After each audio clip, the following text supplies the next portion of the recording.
And we are live for the 70th. How do you say that word? Yeah, 70th. 70th. Good grief. I can't say words today. The 70th episode of Damage Per Second podcast. I am Slow-Mo Backslap, the homie Gaming Forte here. We about to get into it. Let me shout out some people in the chat real quick. Shout out to Dr. Sarakis, who says my voice reminds him of Billy Boyo. Do you know who Billy Boyo is?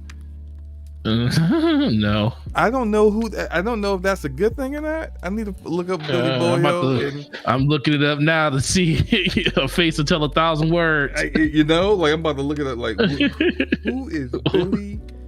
Is watching be a country singer. Why would I look like a country singer? Oh my God. All right, look, man. I don't know. Like, this dude look like he an 80s rapper. Like from sound like something like Cool in the Game era rapper. Cool like he was Rod DMC before they started. Right. I don't know if that's a compliment or not, but I'm gonna take it as a compliment. I appreciate you, Dr. Saraka. Shout out to Mickey Dies a Lot, Spider 13, Elder Cat's in the house. What's up, Elder Cat? We're just playing some Lost Ark with Elder, man. Lost Ark is pretty awesome. I'll talk about that later. And Tando's in the house. Hope you guys having a great Thursday evening. Forte, how's your evening been, bro? Oh, it's been great, man. I've been playing games, logged in and played some Call of Duty today, trying to get through some of the campaign and get that knocked out. Which one? I'm finishing. Well, I'm doing Infinite. I'm doing Infinity Warfare right now. Get that out the way. Oh, yeah. Okay. Oh yeah, I gotta get that one out the way. Then I gotta transition my way over to Call of Duty Ghosts. Your boy about to get all these Call of Duties out the way so I can come for your neck when it comes to this. To this thing. The COD, you can come for my neck all you want in COD. I don't play COD. I'm not talking about. I'm not talking about COD. I'm talking about come for your neck in this. You mean the bet? Okay. All right, look. I want some evidence that you're beating these games, okay? So you better... All you gotta do it. Wait. All you gotta do, because I'm gonna, whenever I beat one, I'm gonna post the credits on Twitter, and I'm gonna post the achievement showing that it was done during that, at what time they was make sure it was done this year. Okay, how many games you got beat so far? 3. Wait, what? 3. When? Okay, hold up. Which games are these? Because you had one game beat last week. Now you got 3, so you beat 2 games? Yeah. Name the games. Oh my God. Sound like some cat. I only got one beat right now. Exactly. I only got one beat right now. Exactly. And Destiny's right around the corner. Like, this is a... that would probably be 3. Well, look. That'd be 3. You was about to be sweating if it was actually 3, wasn't you? Well, I have 4 already, so why would I be sweating? I still would be beating you so far, so no. Well, yeah, but you don't expect this to be close. Well, it shouldn't be close. If you actually put some effort in, then it might be close. Well, you do realize that I have an enormous backlog due to all the Destiny I played, right? You do realize that I know you. So backlog or not, I'm just saying, but okay. Backlog or not, it doesn't matter, and you should know better, man. Like, what's the least amount of games I beat since you've known me in a year? What, 28? 28. So you gonna beat 28? That's little numbers right there. How many games you beat in the past 5 years? You wouldn't know. I hadn't even beat. What? Maybe 12. Maybe not even 10. Oh my God! See, look, this is okay. All right, you know what? We're not gonna rehash how much. That's why I'm trying to tell you. The backlog is. This is gonna be like the Kansas City Chiefs playing against the Washington Commanders. This is gonna be like the Los Angeles Rams playing against. what's a trash team? Detroit Lions. There we go. Yeah. Oh yeah, they are trash. You're absolutely right about that. But I was looking through my games, and I was like, okay, I need to get some of these games knocked out. Because I'm serious about this. You think I'm playing? I'm serious. Your boy gonna win this. I think your intentions are pure. I think you intend. You just don't think I'll be able to do it because Destiny's gonna suck up too much time? Yeah, absolutely. I don't think that's gonna happen. I was looking through my list, and I was like, did I ever beat the campaign for Battlefield 4? And then I looked, and I was like, oh my god, I didn't. I never beat that campaign, and all I did was play multiplayer. You do also know that just beating campaigns of first-person shooters that you forgot to finish isn't going to actually. Oh, that won't fit it. That won't be. That's not going to be enough, sir. I still have to beat all of the Mass. I have to beat Mass Effect 1, 2, and 3 Legendary Edition. I still have to beat those, which that will get done before the end of the year because that's going to be a priority. I just didn't get to it yet. Matter of fact, if you look at the chat, look at Elder Cat. He says, with life, a new MMO, meaning Lost Ark, and the size of these AAA games dropping this year, I'll be lucky to beat 15. I think that's you. Well, yeah. I think that's your cap right there is probably 15. No. Well, see, no. That's see, no, super, you're living hold on. No. Go ahead. He's super invested into Lost Ark now, which is awesome. I should show some gameplay of Lost Ark in a minute. I will. You should. But when you start playing an MMO or an ongoing game like Destiny, right? It's a time sink, and when you have if we are married family men who work full-time jobs and have limited time. You cannot do a second job, aka Destiny, and beat me in a competition of games beat this year. You just can't. You can't. You do realize that you have also you try to say that Destiny is my second job where beating other games is yours? Well, no, I mean, I don't look at it as a job. It's not a job, but Destiny, the amount of time you have to put in to do things. It's a job. It's a job. It's a job that I'm not willing to do no more. I'm just telling you that I'm not going to do that. I'm going to jump in, do the stuff I need to do, get up out of there. I ain't got to stick around and grind out needless stuff. Remember also a minimum of 6 hours for these, okay? Yeah, I know. I was looking at time. Look, I was on time to beat. I don't want you going through Game Pass trying to find No. I was on time to beat.com. Okie dokie the game. You go in and it's just okie dokie, and you got like 1,000 gamer score. No, I was on time to beat.com looking at times to beat games, and I was like, okay, so all of these Call of Duty games I need to finish. They're all 6 hours or higher. And I was like, I know I was looking at the list. I was like, okay, what's 6 hours or more that I need to beat that I already own? Because the thing is, I was like, why go through games I don't own yet? Like I need to get this. This is probably the best thing that's happened to me. It's going to literally help me get through a significant portion of my backlog this year. So I appreciate you, Slobo. Okay, you're still going to lose, but at least it's the journey, right? It's the journey of getting close to winning and still losing. Do you want to put a line on this? You want to put a line on this? What do you talk? We already have a bet on this. No, I said you want to put a line on it too. You want to put a line like how we do in football, like +3.5. Oh no, I'm not giving you no handicaps. No. You said you're gonna beat me. You try to find a way out now. Oh, there was a line of like -7, so I had to get close enough. Like no, we're not doing that. How was your? I've been cool though. Yeah, good. How was your week overall since last week?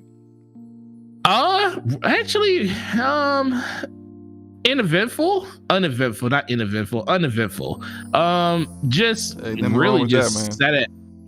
No, man, just shoot. Other than it was cold last week, I didn't even want to go outside. It was ridiculous. It was just terrible.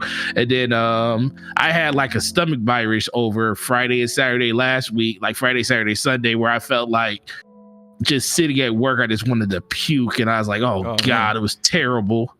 And then I started feeling better closer and closer to the beginning of this weekend. It's been a lot of smooth sailing and stuff, but outside of that, man, just playing games and made a Destiny video this week. Just got through recording. Yeah, just got through recording a video about what we're going to talk about today when it comes to the Call of Duty stuff at the end of the show. So that's coming out tomorrow. So just, trying to get myself back into the swing of making videos and stuff, because I kind of got the bug for that. And then I listened to the podcast or the interview you were on with Ham Solo while I was at work today. Shout out to Ham Solo. Check out, guys, if you do me a favor, everyone that's listening to this right now, or if you're listening to the replay, go to TSWS Gaming with Ham Solo. Check out his channel. He did an interview with me. We had a great conversation, really discussing just games, retro games, our thoughts on a lot of different gaming topics. It was really cool. He's a cool guy. Check out his channel. He does great content.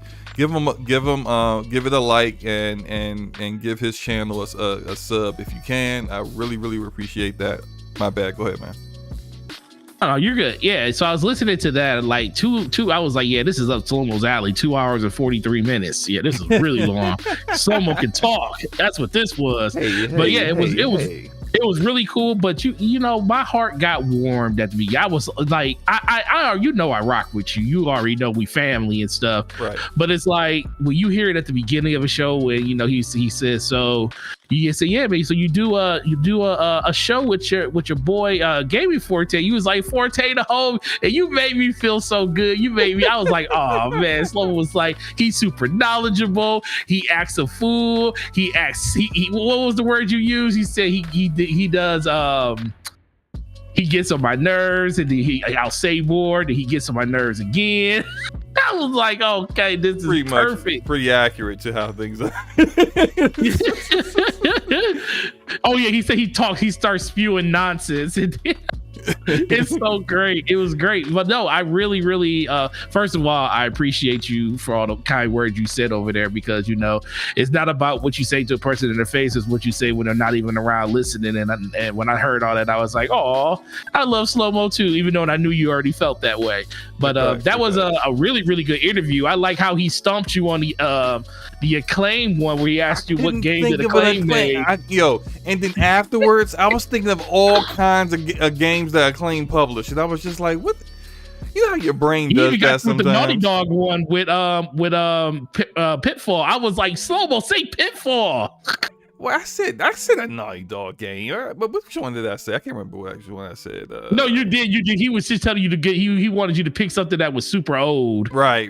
Look, man. Look, I'm telling you, my memory trash. Like y'all know my memory terrible. Like I played, like after the fact, I was like, man, I should have said Arch Rivals. I played so much Arch Rivals as a kid, and I'm just like, man, what was going on with my brain? Like I tell you, when it comes to he threw me a curveball with that one. Shout out to Ham. I was like, that was a really good interview. So that probably was, I ain't gonna lie, that was like the highlight of my day, just getting, because I never really heard anybody like just ask you a bunch of just random questions that were really, really good, like he asked you. And I was like, oh man, I'm learning a lot about Slow-Mo that I didn't really know about some stuff. So yeah, I didn't know your mom had called you and you ran over there and was like, I need you want these games? And he was like, oh yeah, I'm coming to get them right now, because I don't know what you gonna do with them. Exactly. I thought he was about to go out the window. She's just like, yeah, I got these old games. They're like cartridges. I was like, my ear just went like, wait a minute, cartridges? Take a picture of them. All those got value. Take a picture of them real quick. I saw that picture. I'm leaving right now. Right now. I'm leaving right now. Don't just put them in the bag. I'll grab them. I still got them. Like I got them like right in the other room. I need to get another Nintendo 64 so I can start playing them again. But it's yeah, man. So freaking No Mercy and WrestleMania 2000, two of the best wrestling games ever created. And then I had like in there it was Chrono Trigger, Final Fantasy Tactics on PlayStation. Both of those on PlayStation. What else was it? It was a bunch of stuff in that bag, but it was great. It was great. Yeah, I got a question though for you. So, like, I got a question for you. Watching your gameplay, is everybody a bunny rabbit in Rogue Company now, where they go around the corner and they're jumping and shooting and stuff now? It seems like. Or is it just that one? Or is it just that one person a lot of people play that way. I don't, because I'm like, while you doing all that, your aim is trash, and I'm just gonna hit you. I just like I do a lot of corner aiming. So like I turn my corners and I'm aiming around the corner. If someone's there, I'm 9 times out of 10 I'm smacking them. But like there's a lot of people that they do that jump, and then they want you to be aiming for like center mass, chest, or like head level, and if they feel like if they're jumping they can catch you off guard. But like I still just hit them. So it's fun. Yeah. Look, man, Rogue Company it's gotten to the point now. It's a dead game. I admit it's a dead game, right? But it's I still play it. It's so fun. I see the same names all the time, the same people, the same content creators. It's the same content creators. They're good, but like the challenge has like raised because they're so good, and everyone that you see is like hardcore Rogue Company players, and they just love it. So yeah, like, but like I've been playing Rogue Company. This is a new season that just started. A couple days ago. Dead already? Well, this is season 5 or 6. It's dead already, bro. It's look. This is let's have a conversation about multiplayer games, especially considering PlayStation wants to get into this kind of arena here with live service games. Well, here is the problem sometimes with live service games. The problem is that if you don't deal with some of the big issues that occur with a live service game quickly enough, the player base will skedaddle. And I think we're also kind of seeing some of that with Halo Infinite right now, where people are kind of like, like y'all got desync issues. This battle pass stuff sucks. There's all kind of problems here. There's lack of a content problem here. You got issues where people are using, like basically abusing your broken MMR skill-based matchmaking system, and I think people are kind of a little tired of it, and they're moving on. And it's something with live service games, with the kind of game, multiplayer games like this, where you need to address issues quickly. And when they go back to Rogue Company had a major cheating issue where people were just running around with aimbots, wall hacks, all kinds of stuff. And every now and then I still run into a cheater. I know, I can tell, right? And I just report them. I don't know if anything really happens about it, but they have got a handle on the cheating a little bit better now. So there's no really cheating in Rogue Company anymore. Not to the degree that it used to be, to the point where even in their like tournaments that they were holding, there were cheaters in there. And it's just like, yo, it's cheaters in the tournament. They're getting caught. And it's like, how do you allow this to happen? But I think I think that's something that Sony should be prepared to try to deal with. Whether it's you're dealing with potentially having these games also be on PC or not, you're going to have cheaters. And so you're going to need to find a way to mitigate that issue and keep it to a minimum. Or you're going to end up being having a big problem. Oh my God. Shout out to Erodimus with the $5 super chat. Says, Slow-mo, will your next Twitch stream be ASMR? I think he may be referencing a particular video I saw on Twitter. And let me just describe to you what was going on. You know, like there's these Twitch streamers that are doing like, they're like licking microphones and stuff like that. You know what I'm talking about? Mm-hmm. Well, this girl was doing the look, this is supposed to be a PG program, right? This is supposed to be a family-friendly program. So I'm not gonna get it. She was doing the double-fisted gawk on a microphone, man. And it's just like, people were just like, yo, Twitch, y'all not gonna do nothing about this? And I think they may have actually banned her. Just because like people said where her name was, and I was just for research purposes, right? I wanted to see what if she was still there or not. Not that I wanted to see it, But I just wanted to see if she was actually banned or not, and she's banned now. So, yeah. Anyway, but yeah. That's what I think. That's what Aramis is talking about. Cat Daddy said, "Don't you start that." I'm not. Don't worry. I'm not doing any. You gonna get the microphone and everything? The special microphone you need for it? I'm good. I'm not doing any of that stuff. Don't start whispering in your listeners' ears and stuff. No, I'm good. Look, I like where my Twitch streams are right now. I do some Demon Souls.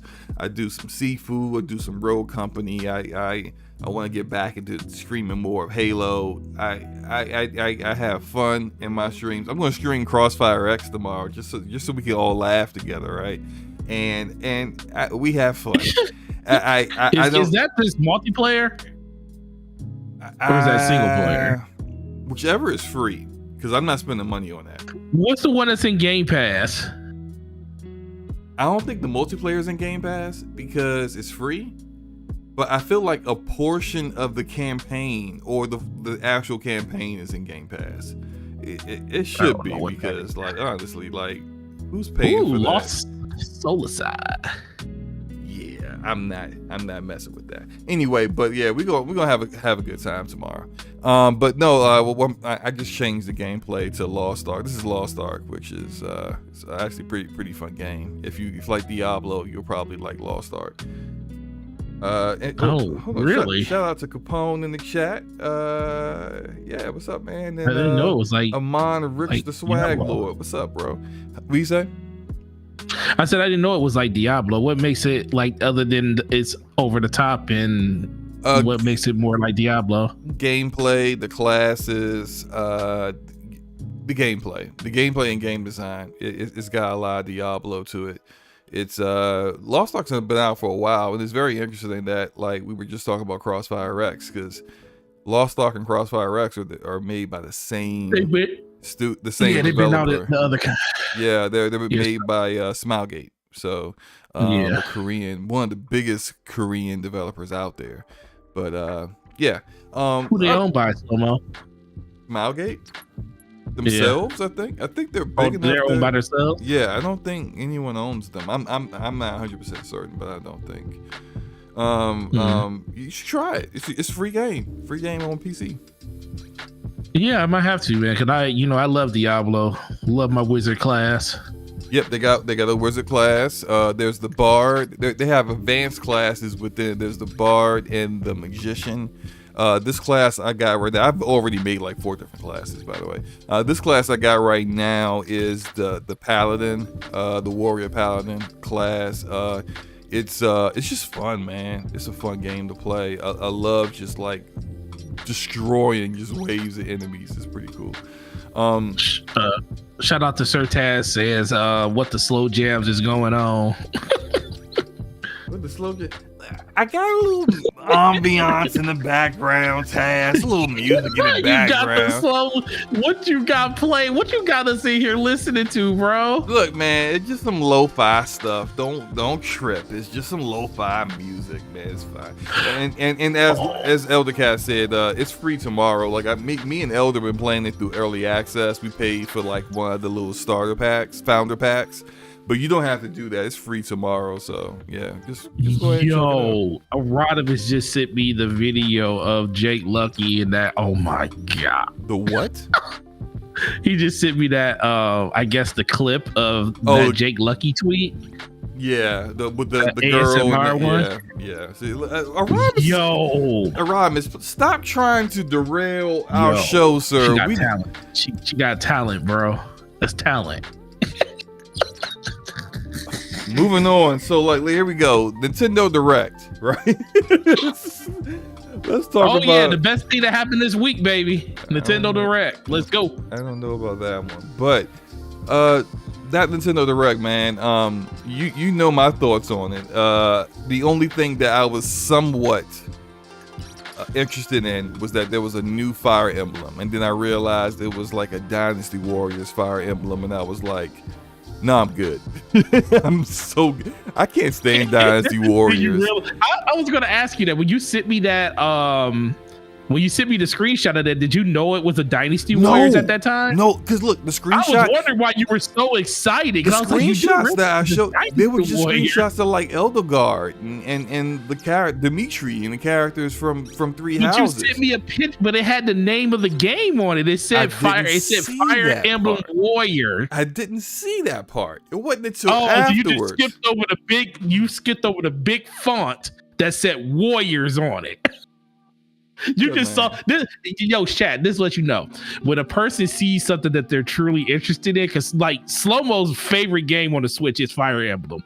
He didn't even care that it said Warriors. He just saw the word Fire Emblem and he's like, oh man, they're making another. He just saw Fire Emblem A New Hope or something like that. He thought it was like another version of the game, like part 2 or something. He didn't even see that it was Warriors. And I was like looking at it, I was like, he's into Dynasty Warrior type games. I ain't played a Dynasty. Dynasty Warriors is probably on like 15 or something. I remember playing Dynasty Warriors 2. They're up to 9. They're up to 9 now. I remember playing like the second Dynasty Warriors. The gameplay has not changed at all. No, it's the same. Since I was a teenager. That game, it's look, you swing your staff and like 30 random soldiers all die with the same animation. It's just like, what is this? This is I don't like it. I never liked it like that. It's I'll pass. And I wish it was a more traditional Fire Emblem, but literally that was the only thing from the direct that I thought was interesting. What did you find of interest from that Nintendo Direct? Did anything impress you, Forte? Yeah, you were breaking up. I couldn't hear what you said. Oh, I said, did anything from that Nintendo Direct impress you? Man, I saw so much in there. Are you ready for me to really tell you what I love? Sure. I mean, okay. I'm sure the audience is riveted right now. Yeah, go ahead. No, okay. So the fact that they revealed a Splatoon 3, because I love Splatoon 2. I played with my daughter. I don't play it as much as of late, but I used to play it all the time with my daughter and stuff online. She still plays it every day. So the fact that they're coming out with that is one of people that haven't played it. Splatoon is a really, really good shooter, like really, really good. And I like the mechanics of painting the world and everything, being able to get around the environments and stuff quicker by going through your own color versus someone else's color. The only thing that sucks about it is on the Switch. So, that's why people really like, oh, it's probably not as good, but it's actually really, really cool. I really like that. I really, really like the fact that they are bringing that Switch Sports. Like, they are ready to print money, Slow-Mo. I'm surprised they ain't did this. Brung Switch Sports over, and with all the games that it looks like is in there, it's like a bunch of the classic games and stuff. It's the type of game that's going to get a lot of people probably honestly buying a Switch again, especially if they could kind of hold true to what the original Wii Sports had back in 2007 and stuff, because I still have people coming into the store looking for, and the reason they haven't upgraded to like a Switch or anything is because it's nothing like Wii Sports on it. So I think Nintendo kind of heard that and they're doing it, and my daughter saw that and she's like, yo, she was like, can we get that so we don't have to play on that old antiquated Wii anymore? Because she has a Wii in her room. Yeah. So so that was really, really cool. And then my daughter, me and my daughter were both really into Kirby. Kirby's really, really cool. I like the fact that they announced a new version of Kirby that's getting ready to come out. But we already knew it was coming out, but they announced it as they just talked about it a little bit more. Now, the one thing that I didn't like is the fact that they go milk Mario Kart into the ground. They literally give you paid DLC courses for that thing. And it's supposed to be no, I'm not surprised, because that's what Nintendo's going to do. Nintendo's about to milk us all because they know we're going to buy this, because literally I tell customers all the time, Mario Kart is one of the main reasons to own a Switch. And they just gave me another however many dollar reason, because they didn't put a price on it yet. They just ain't told me how much this thing is going to cost. But if it goes in line with the Animal Crossing DLC that they announced, it's probably going to be $24. Which is a half of the price of the game. So, I don't know how I feel about that one yet. Nintendo being Nintendo, it seems like it is going to be it's going to be a lot of classic maps that they're adding to it, which is really, really cool. But I don't know, I could take it or leave it. But they announced like a lot of other stuff, like No Man's Sky and stuff is coming over there, and stuff like that. I always like the Striker series. I'm gonna make a guess. No Man's Sky is gonna run at like around 15 frames per second. Probably will. I thought you would be super happy about Chrono Cross coming over there, though. Well, I'm not a big fan of Chrono Cross. I'm a big fan of Chrono Trigger. Chrono Cross is, there's a lot of debate among the Chrono Trigger fan base about Chrono Cross. There's some people that feel like they just basically they basically made a different kind of RPG and then tried to tie it into Chrono Trigger in order to get sales back on the original PlayStation when it first came out. And then there are others who have like all this convoluted like theories on how Chrono Cross is a true sequel to it. And the original devs, I think the latter might be true, because the original devs said what they intended was to do a third Chrono Trigger called Chrono Break, and that would kind of tied in both the first and second game, both Trigger and Cross better, but that never got done. And what I'm hoping, because I don't care for Chrono Cross, I thought the story was kind of whack, and I ain't like the fact you get like 40 characters and the majority of them don't even do anything. Shout out to Blade X, man. He said he made it to the museum. That's what I'm talking about. I'm talking about seafood. We're gonna get into some seafood talk later. Third level. What's that? That's the third level, right?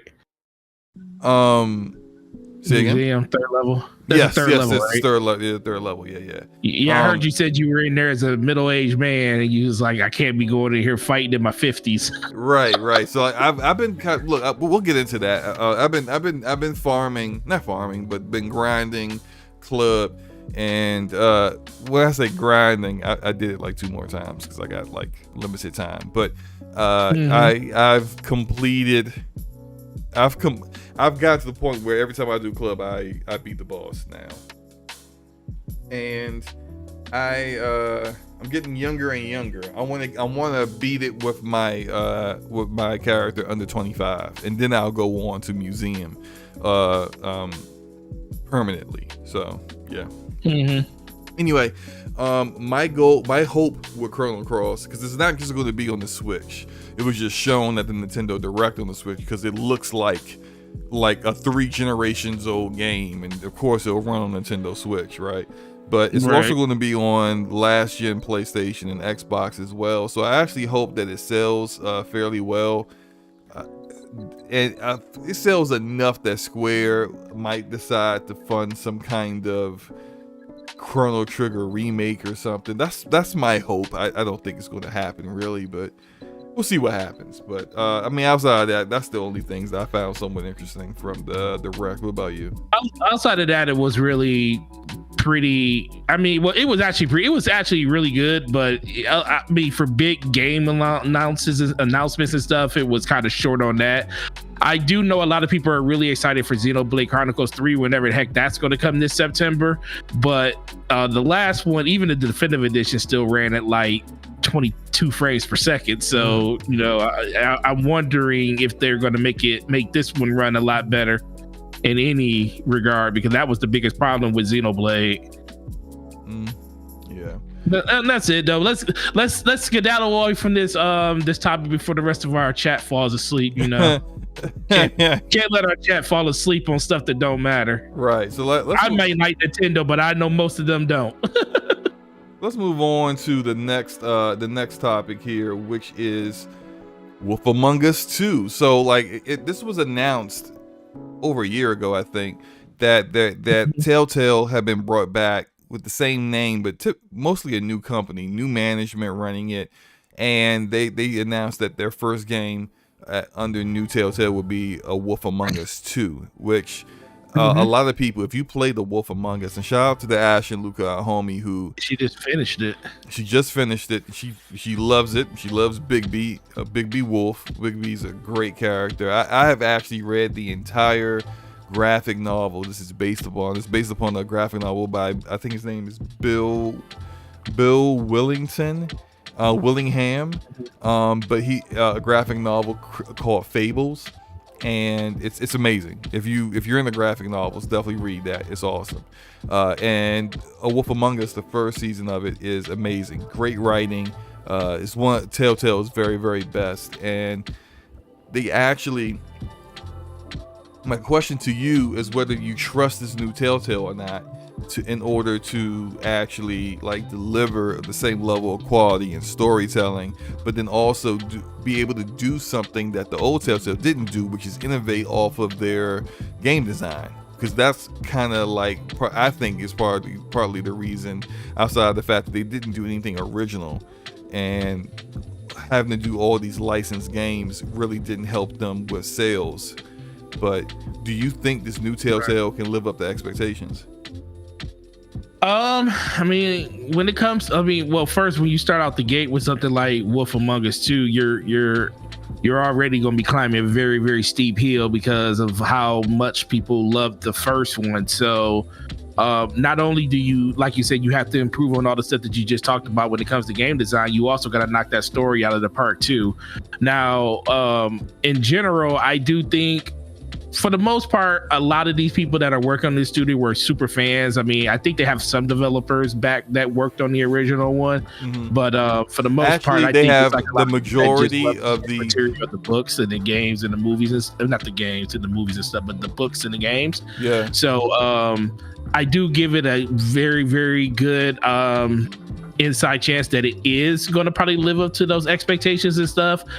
Because I think as of right now, I mean, but then it also depends on what kind of, did they announce that they're going to be releasing it as a whole thing, or are they going to release it episodic again? They didn't talk about whether it would be episodic or a full thing. I actually would like it to be a full, still do the episodic format, but just have it released all together so that you can choose to do, because each episode of a Telltale game episode is like 2 hours.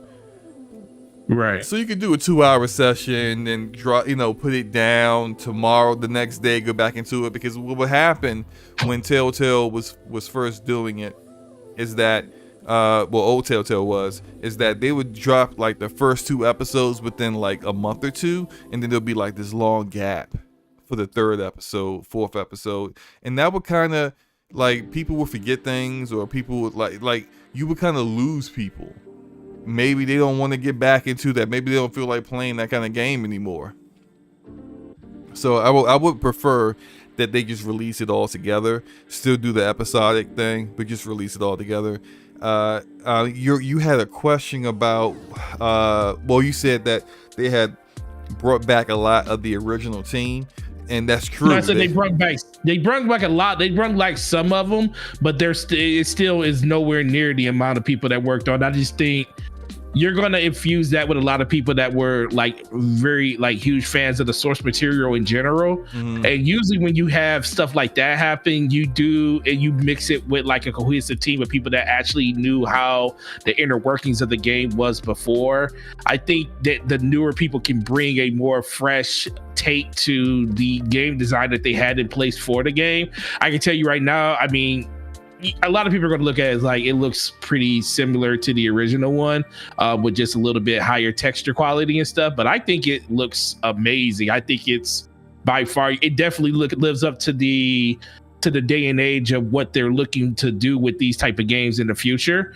I just, like I said, I just hope in general that, they knock the story out of this part, because that's the thing that they are going to have to really, really invest the time into, because that's the thing that people are going to remember the most, because this is one of the very first ones that people was like, okay, this whole Telltale thing that they're doing with their story narrative is actually really, really good.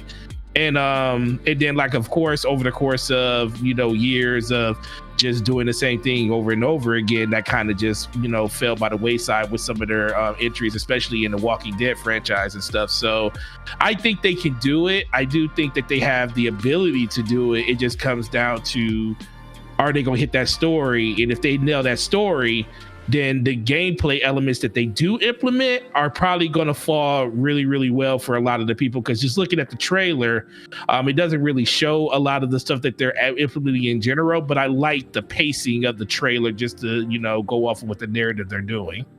Yeah, they. I mean, you see in the trailer, this is definitely like they got the characters from the Wizard of Oz in it.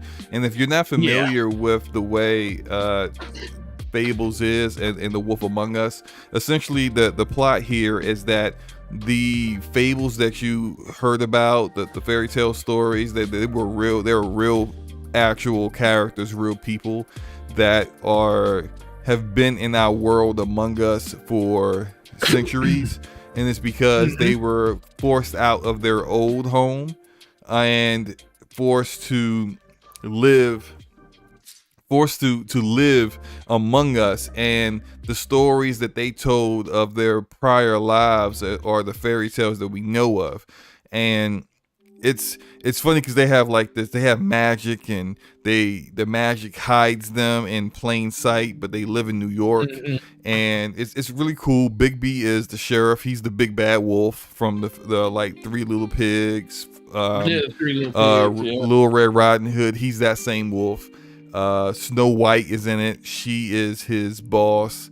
And they've added Dorothy, the Tin Man, and the Scarecrow, as you see in the trailer. So it's pretty cool. Like it's a fresh take on characters that are kind of stale, that most people kind of like adults would be like, I don't really care about no freaking fairy tales. But then you see the way this is implemented, and if you've read the graphic novels, you know how bloody it can get, how grimy it is. And if you played the first one, like it's not your typical fairy tale. It's very, very well written, and it's just awesome. It's good. So I'm looking forward to it. I'm definitely going to play it, whether it turns out to be bad or not. Hopefully it does is good, because I want New Telltale to succeed. But I mean, we'll see what happens. Do they actually call it New Telltale? No, they just call them Telltale Games. I'm calling them New Telltale to kind of differentiate the fact that they're not the same company. Yeah, it's not the same company. Right. Which is might be a good thing if you looked at any of the no-clip documentaries about old Telltale and the interviews from people. Like it I mean, you may want old Telltale for their storytelling, but you don't want old Telltale for their management, because their management was awful. I mean, absolutely terrible. But we can move on now. Let's talk about Sifu. Have you played Sifu yet? No, I refuse to play that game right now because I know I'm not going to be able to finish it. You refuse? Yeah, I refuse. Come on, man. You gotta play some Listen. No, I'm going to play Sifu, but listen, let me tell you why. I'm going to tell you why. Okay. So I already had started playing a bunch of other games, like prior to, the craziness about to happen in the next couple of weeks. So I've been playing, I'm about halfway through Pokemon. I've been playing that. I love Pokemon. People don't know it, but I do. Was playing that, and then it really came up to, I was like, do I want to play Sifu? Because it looks really interesting. But then I didn't know how long. I just recently found out that the game was only like 5 hours long or something like that, and I was like, if I would do that, I probably would have bought it. Depends. Well, it depends on your skill. It depends on your skill. Yeah, and how quickly you adjust to the combat and being able to figure out the patterns, beat the bosses and whatnot. I don't know how many hours in it I got, but I'm at the third mission. And it's look, man, I love this game. I have never had so much fun getting my butt kicked by a boss. It's a fun game. I'm a big martial arts fan, so for me, it's just like anything that allows me to look like Donnie Yen, I'm all in on it. So it's a fun game, man. I'm enjoying it. I really hope you pick it up soon, because it's you know how it is, where we were like, oh, I'll try that out later, and a lot of times we end up not really getting to it because other things come out, and then there are other things that we're more excited for that we don't eventually go back to the games that we intended on going back to. But this one's awesome, right, man. It's a really fun game and challenging. And which is part of a topic that I wanted to get into. Well, first I'll say my impressions of it, right? Yeah, because I did some stuff I still say about it, but go ahead. Oh no! Oh, matter of fact, my bad. Go ahead and finish, man, and then I'll give my impressions. No. I was just saying, I'm definitely interested in playing it. It's just that Witch Queen comes out in 2 weeks. Horizon is next week, and it's just like I didn't know how long it was going to take to get through it, and I was like, I can save that money right now until later on because I had just paid for my Destiny DLC, which cost $80, and paid off my Horizon and stuff like that. So it just really just comes down to just time. I paid for Elden Ring because I definitely want to play that too, but it's a game that I knew I was gonna kind of force myself to play in between times when I'm not playing Destiny until I finally finish it. So that was kind of my thought process on it, but I haven't even looked at, I saw some people's gameplay, just watching them play it. I was watching Kofi play it, and I was like, yo, this looks really, really cool, man. This looks really good. And I like the whole mechanic of you aging when you die and stuff. And I thought that was a really, really good twist. And I know other games have done it in the past, but I just like how it's implemented in this game. And then the fact that the one thing I really, really like about it, and this is something I found out recently, is the fact that, like you said, you could beat this game in under 5 hours. You can actually beat this game in 40 minutes. Is it's the lowest I heard of that right now. Speed run. That guy is on another level with this game. He's literally I watched his speed run. There were bosses that barely touched him. He's on another level with that game, man. I just like the fact that the average person, like the people who were capping, everyone's talking about this 40-minute game. Yeah, you can't beat this game in 40 minutes. You can't beat this game in 40 minutes. You probably couldn't beat the first level in 40 minutes. So stop the cap. No, I just but that's I think, like I said, just to tie it up for me, and I can definitely want to hear what you got to say about it. I do think that the one thing I really like the most is that this game rewards you for being skillful at it.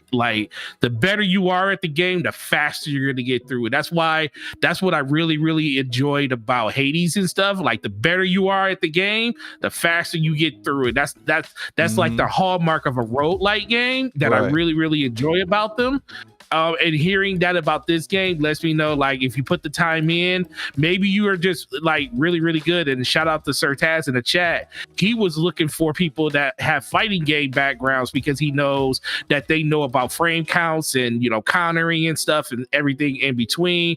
And that was something that he was looking forward to in people's gameplay, to see how they react to when they play the game and stuff. And I looked at a couple of people that played it. I watched Maximilian play it, which is a huge fighting game person, and he did really, really well. And you can see he was at home with the overall combat style. He didn't struggle with it as much as other people did. He still had problems, but he didn't get stuck on the first level for 4 hours like I saw some people doing. But it's definitely something I definitely want to take a look at when I get a chance to do it. It's definitely going to be a game that's going to be on the radar for this year, and I think it's a really, really good testament to something that came out early in the year that a lot of people knew was probably going to be, they just knew it, they look fun, but the actual gameplay of it is something that really hooks people, no matter how hard it is.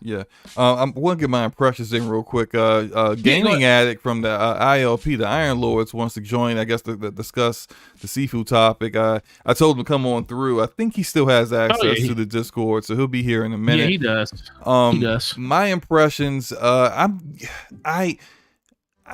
not big into fighting games anymore, but I kind of feel like the combinations, the combos and stuff, if you're big into fighters, then you would have an easier transition with this game than other people. For me, it was I'm a very impatient person, I guess, in general, so I had to teach myself to be a little bit more patient when fighting, and learning the getting better at evading and parrying with this game, and not just trying to run in and gun it and just completely wreck everybody because it's like you try it that way and you're gonna get clapped. It's gonna be ugly. And so I started to slow things down, and now I'm like enjoying it even more than I did before, which is pretty cool.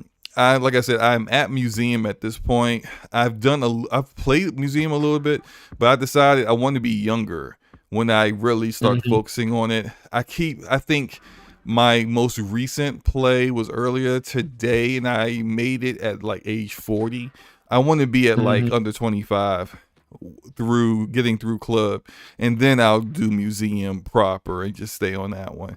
But it's a fun game. I think it's a nice little AA game that I think Slow Clap is got themselves not necessarily a hit, but it's a good game. That's a good filler for people before they play some of the other bigger stuff that they may be really interested in, like Horizon Forbidden West or Destiny for you, or whatever, Elden Ring, that kind of other stuff that's coming out this month. And we do have Gaming Addict. What's up, bro? How's it going, man? Doing pretty good. I had to play club for 3 hours to get out of that level at like 23. Really? Oh man, I wish I had 3 hours to just focus on playing it. So what are your overall impressions with like the gameplay, the game design, and the whole question of difficulty? Because it seems like once again we have another a game where there are people who feel like the reviewers are unfairly dinging the game because they find it too difficult. What do you think about that? I mean, we're always going to come across that. People can't beat a game, they're naturally going to be upset. So I can't really be upset with them that they're upset because they can't beat the game, because we see that all the time. I know when I get clapped in Call of Duty, I'm definitely not going to say Call of Duty is a good game. So it is what it is. I do think that review outlets should stop giving people that aren't good at these type of games, copies. Right. I do feel like they always let like the worst people in the office review these games. Do you think? I mean, what is that like about? Because like you have lordsofgaming.net. Shout out to lordsofgaming.net. If you guys haven't checked out the website, definitely do that. And you guys do reviews there. You do reviews for there too, right? So like, what is the? I do it on the Iron Lords podcast channel. That's where I do it. Oh, okay. But what is the like structure to giving out reviews? Is it just like who wants to review this game, or is it there someone like, what, we want Addict to review this game because he likes difficult games, or he will have the patience to figure it out and then actually really give it a fair shake?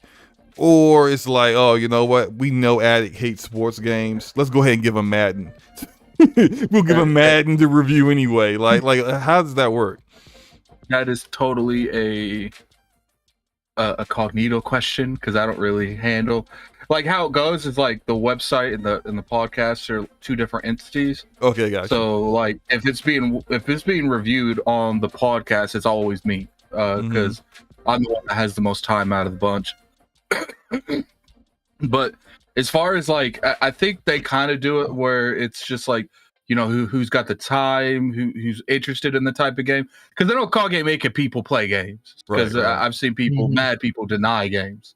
So it's just off of what you got time for and what you're. But when it comes to like the bigger games, kind of more of a, how much have you done here lately? Because at the end of the day, there's only so many big games going around. We can't let everyone review every big game. Right. So it's like one of those things where it's like, did you get the last big game? You know what I'm saying? Like kind of make it even and fair for everyone. Cool. But like overall, you're enjoying Sifu? Yeah, I think the controls get a little clunkiness when there's a lot of people on the field for some reason. I feel like every time, like, I'd be honed in on something, because there's no lock-in system. Yeah, I was about to say that. Yeah, so, there's no lock-in. Sometimes if there's enough people around, it feels like the game's trying to make you fight someone else. And I'll be sitting there hitting one dude, and then a dude would get too close, and the whole system's like, you ain't fighting this dude anymore. And I'll just kick the other way for no reason. Besides that, if they would, if Sony, but it truly, I don't know how it goes. I don't know if Sony funded this game or Sony just paid for timed exclusivity on this game. I think they just paid for timed exclusivity. I think that's all they did. Well, yeah. Sony should feel ashamed of themselves, because if this game had actual money funded through it, this would be probably one of the best type of these games ever made. Like, because I feel like you give it a good lock-on system, you tighten up the controls a little bit. Like, the controls aren't like clunky, but I do feel like sometimes with the hitting random things that aren't there, and the camera angle gets a little bit clunky sometimes, especially when you're up against a wall.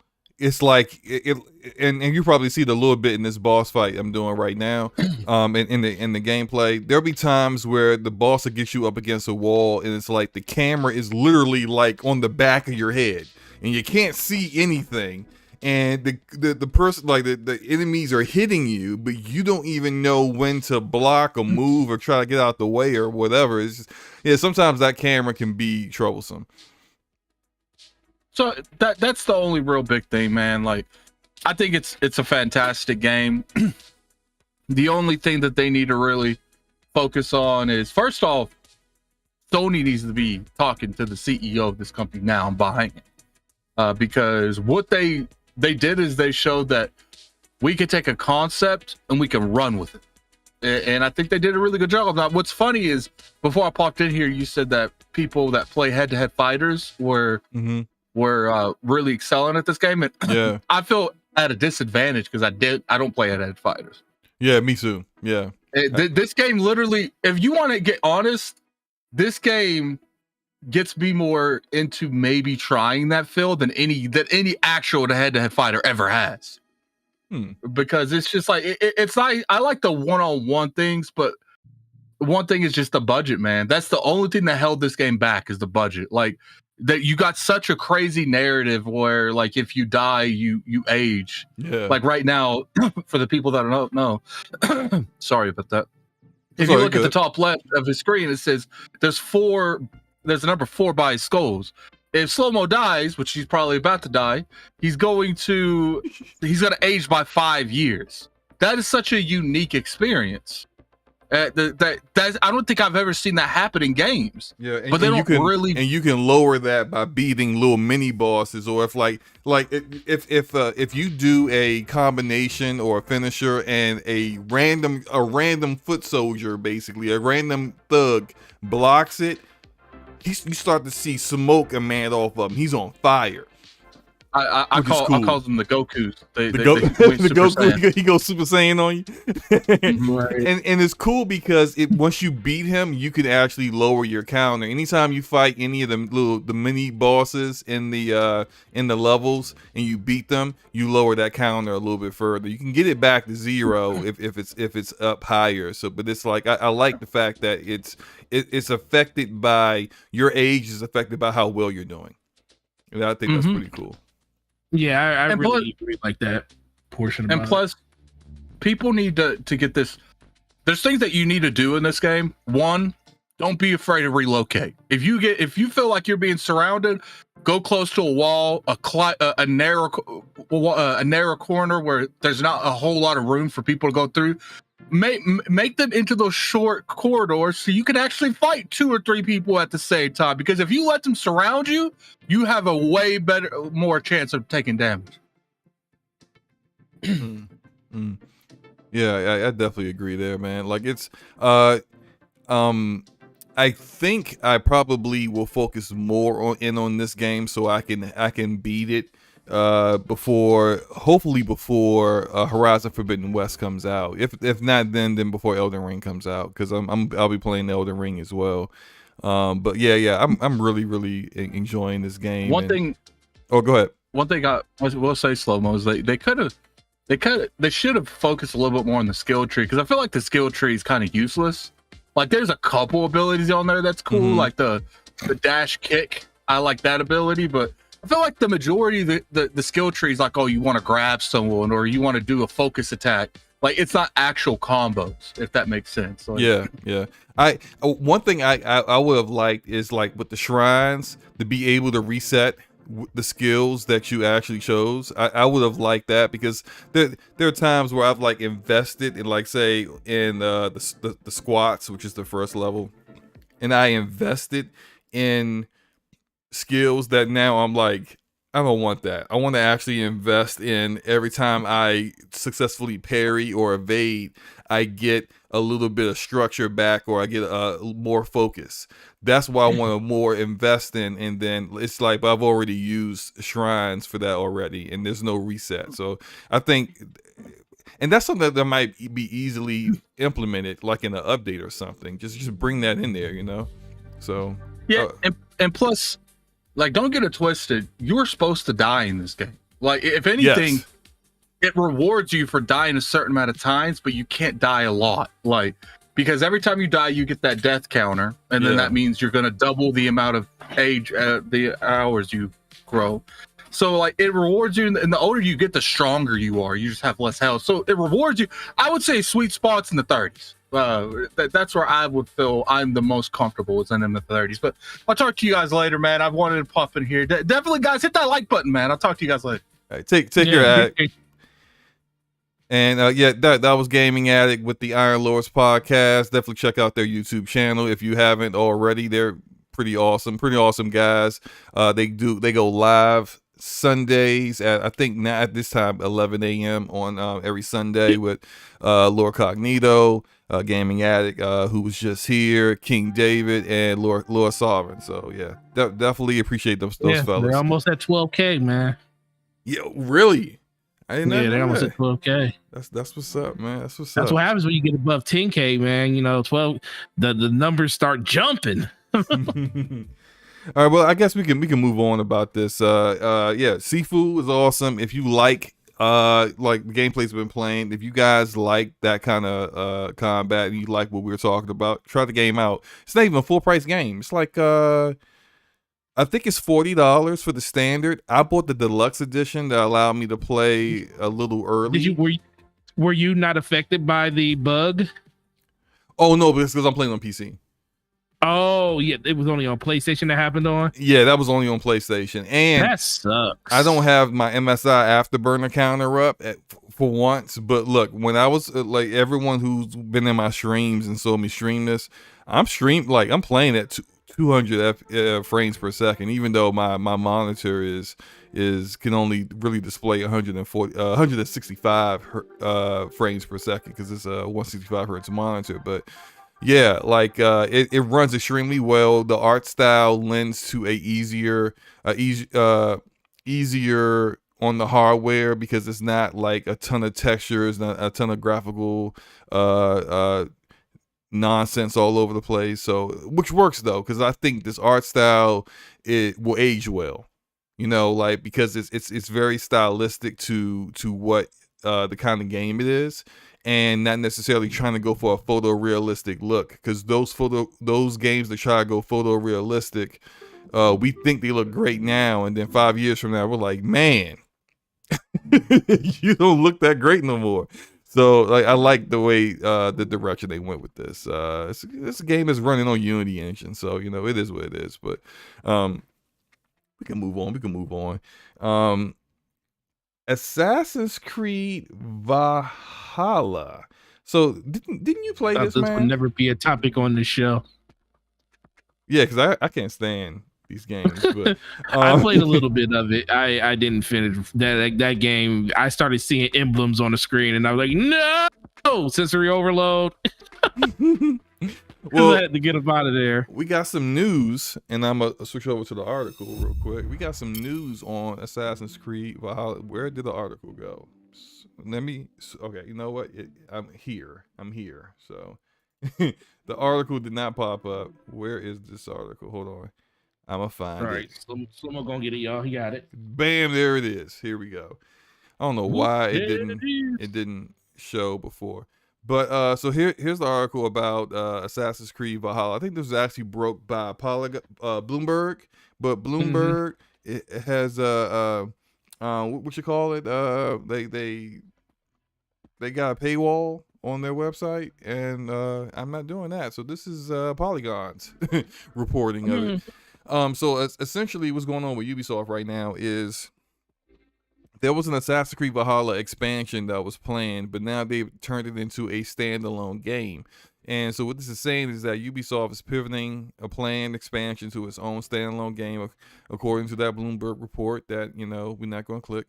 The game is being called Rift internally and was originally slated as an expansion to 2020's Assassin's Creed Valhalla. It's expected to star Basim, an assassin that appeared in Valhalla. You know who that is? No. Okay, you didn't get that far. Cool. Bloomberg reported the new standalone game slated for release in late 2022 or 2023 will be smaller than recent games, turning away from the large open world and instead focusing more on stealth gameplay. Look at that. Is Ubisoft listening? Are they finally listening to the gaming community when they say they don't want to play big open world action RPG Assassin's Creed? They want to play old school stealth Assassin's Creed. I mean, can a old dog learn new tricks? I don't know, right? So the ending. They did get rid of the trash. What do you mean? Too long ago. What do you mean? When it came to, they're over, the person that was all about making their games all the same. Oh, yeah, they did get rid of him. But then they also replaced him with more of the guys that he was cool with. That's true. So which is the reason why. It's a net negative. Yeah, it's a net negative. It's the reason why they said instead of just doing the same open world stuff they were doing before, they pivoted to all free to play live service stuff. And it's just like, can you just allow your IP to go back to what they were originally, and then you will actually be unique and different? I don't know. But anyway, it says here, the ending of Assassin's Creed Valhalla left Basim's future open-ended, though he seems to have a very interesting life as an assassin before he met Ivor and Sigurd. Okay. It has received multiple pieces of DLC, including an expansion, since it was released in 2020. Wow, it's been 2 years? It's crazy. They just announced the Ragnarok expansion today, or they just put up videos about it today. It's called Dawn of Ragnarok. That's for Assassin's Creed? Valhalla. So maybe that's what this is. Maybe that's the name of this thing. It might be. Yeah, that's probably what this is. Yeah.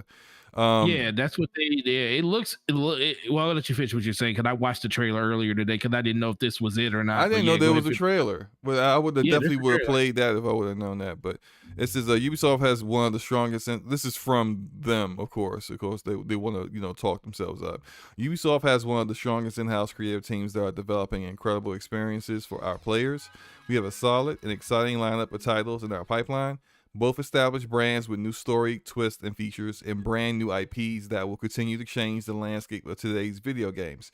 We don't comment or engage in rumors or speculation as they do with the service to our development teams and community. So I guess they were asked about the Bloomberg article, and they gave this statement basically claiming that they're not going to say anything about it, which is it's honestly a way of just admitting that it is true, because if it wasn't true, you know what they normally do. If it's not true, they outright just deny it. Like, no, we're not doing that. Sorry.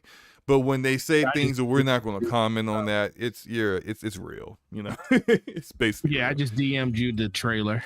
Okay. Give me a second. If I can, I'll switch back, and then if I can play it, I'll play it. I don't want to do too much stuff with OBS and end up, causing more problems. But I thought that was pretty interesting in regards to their that they might actually be figuring this whole thing out. Now, my question to you is: Do you think this now means that potentially that Ubisoft is finally going to stop being the jerks that they've been in regards to not listening to the Ubisoft gaming community that have wanted. You mean they're gonna get out of their own way, basically? Yeah. Like, I mean, are you gonna start making Tom Clancy games the way people liked again? Are you gonna start making Assassin's Creed the way people liked again? Are we gonna finally get like a Prince of Persia game that people actually will want to play?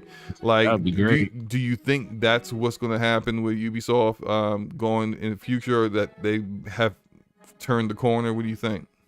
Nope. I think I think they announced that they wanted their games to more traditionally fall into that live games as a service model. I don't think those plans have changed at all. I think those are still the mandate that they are being given by their overseers when it comes to the company above everybody at the boards and stuff. So would it be nice to see that? Absolutely. I do think that this DLC is probably going to be more well structured than any Assassin's Creed up until this point, because like I said, the video that I sent you, I don't know if this is pertaining to that, but it looks really interesting. They call it Dawn of Ragnarok. I get really big vibes of Immortal Phoenix Rising from it, like from just the art style of it, just the way that the game, like the way they're perceiving it and stuff with the gods and stuff.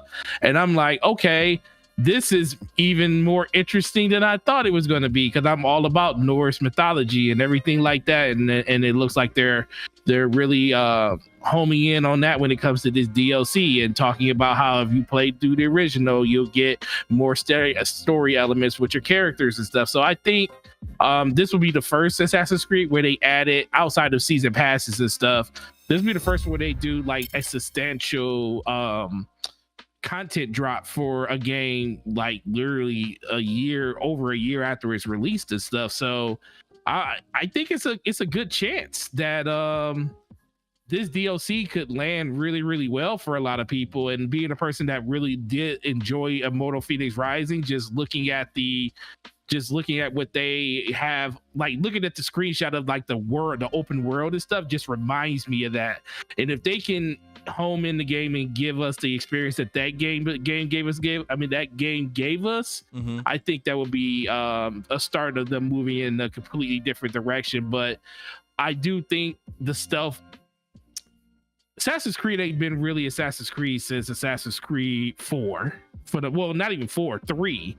You know, when they discovered people like being on the water and being a pirate and stuff. Wait a minute. What about the one that had like the brother and sister, or was that Rogue? What was that? That was Rogue.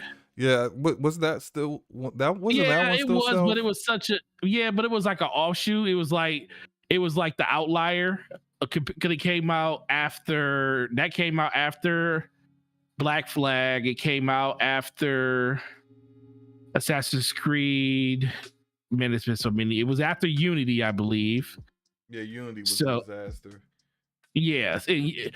So it's just to me, it's just more Syndicate. Like, that was it. It was Syndicate. Thank you, Kay, in the chat. It was Syndicate. Go ahead.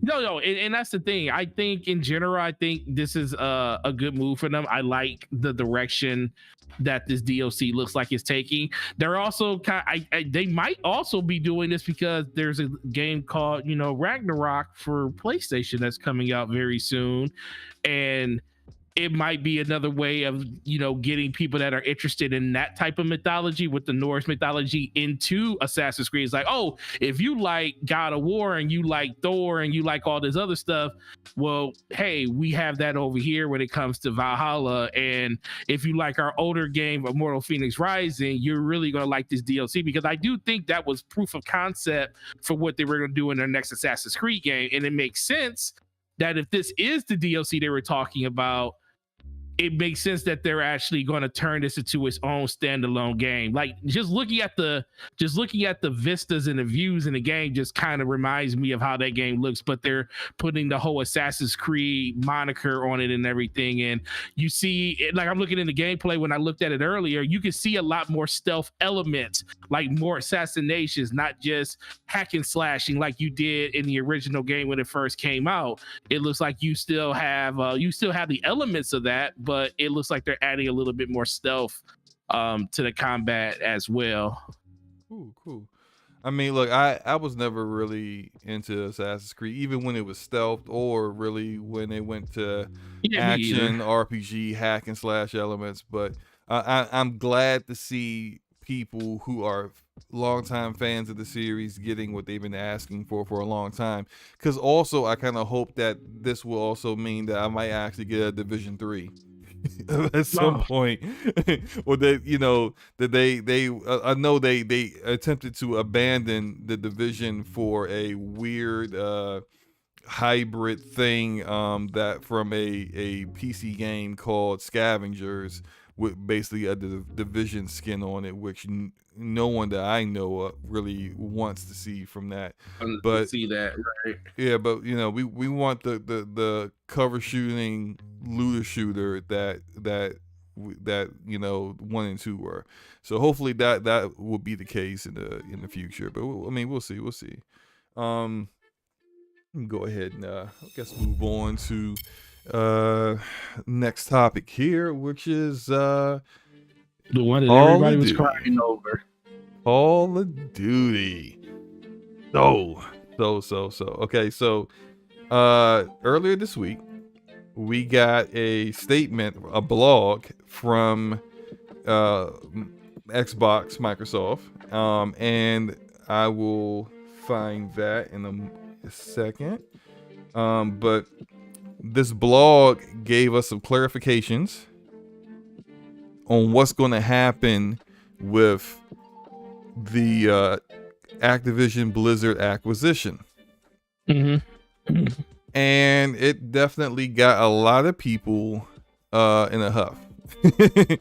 I may have picked up the wrong thing. Did I get the wrong thing?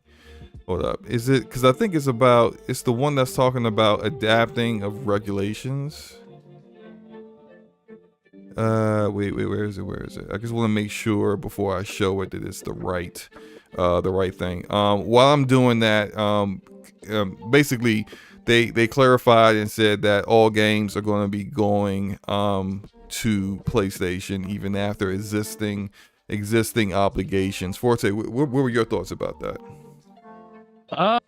As soon as I saw it, I think I tweeted the moment I seen it. I was like, yo, this is because it was the homie Benji Sales tweeted about it, and I was like, oh man, this is a really good move for a lot of people. I know a lot of people are going to be mad about it, but in general, I think the greater good is going to be more help when it comes to this. Now, I do think Microsoft made this decision not just due to the fact that they wanted to put it everywhere. I think they wanted to get through regulations a little bit faster. I think the whole conversation when Phil Spencer tweeted out that, you know, our desire to put this on PlayStation and everything has something to do with probably I'm not gonna say, because I would listen to the podcast you did yesterday and you talk about the ceasefire and stuff like that. I don't think it had anything to do with that, but I do think that Microsoft basically went to them and was like, hey, you can't be eating up all of these games from us, you know, buying up all this exclusivity. You know, neither one will come out and say that's what this deal actually, how this actually became a reality. But I do think that these conversations were being had behind closed doors. You know, Xbox controls the biggest IP that was on a PlayStation platform when it comes to revenue, and Sony, you know, at that point, you know, no one knew that Bungie was going to be a part of the narrative, but even Bungie doesn't make up the loss of Call of Duty. It comes close, but it still doesn't make it up. And then the fact that PlayStation is still leaving, you know, Destiny on multiple platforms, I think it's just it's a concession across everybody right now. And you're starting to, they're all saying the right things right now, but I'm not surprised that this happened. I won't say I'm not surprised. I'm not shocked that it happened, but I am slightly surprised due to the situation that Microsoft kind of did with their ZeniMax and Bethesda purchases and stuff. I thought they probably would keep these games exclusive after the fact of the 3 games that they had to launch when it came to the Call of Duty games. But I am definitely glad to hear that PlayStation gamers will still be able to play Call of Duty where they want to play it at.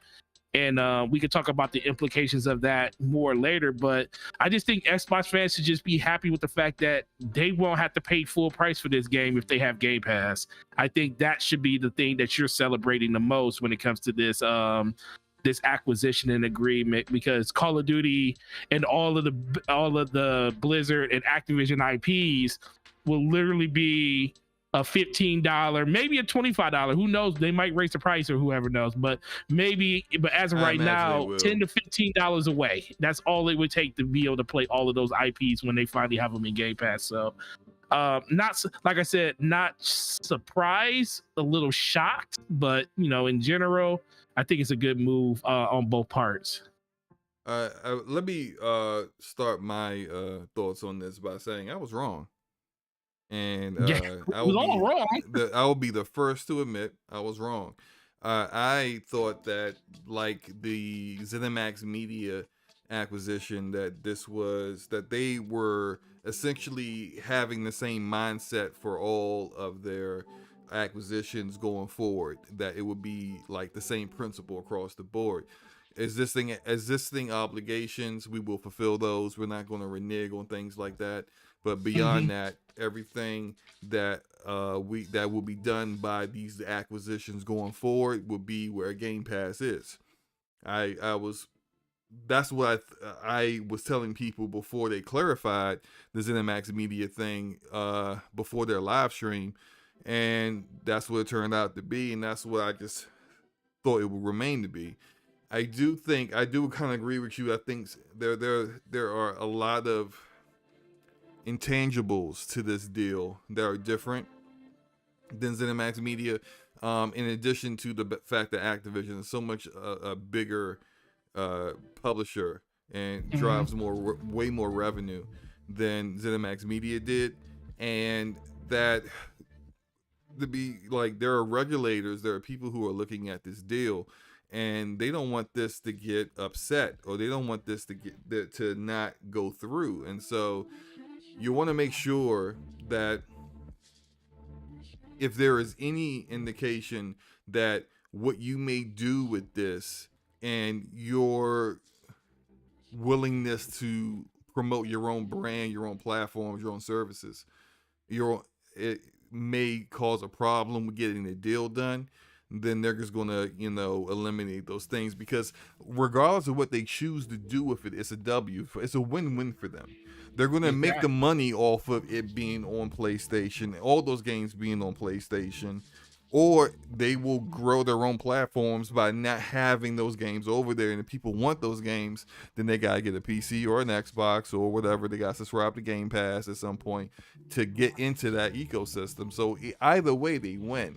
Now, this is the way it chose to go. And I actually kind of feel like the parts that I have bolded here are the most important parts of this entire thing. So it says, we also recognize that regulators may well have other important questions as they review our acquisition of Activision Blizzard. So he's talking about the FTC when he says regulators.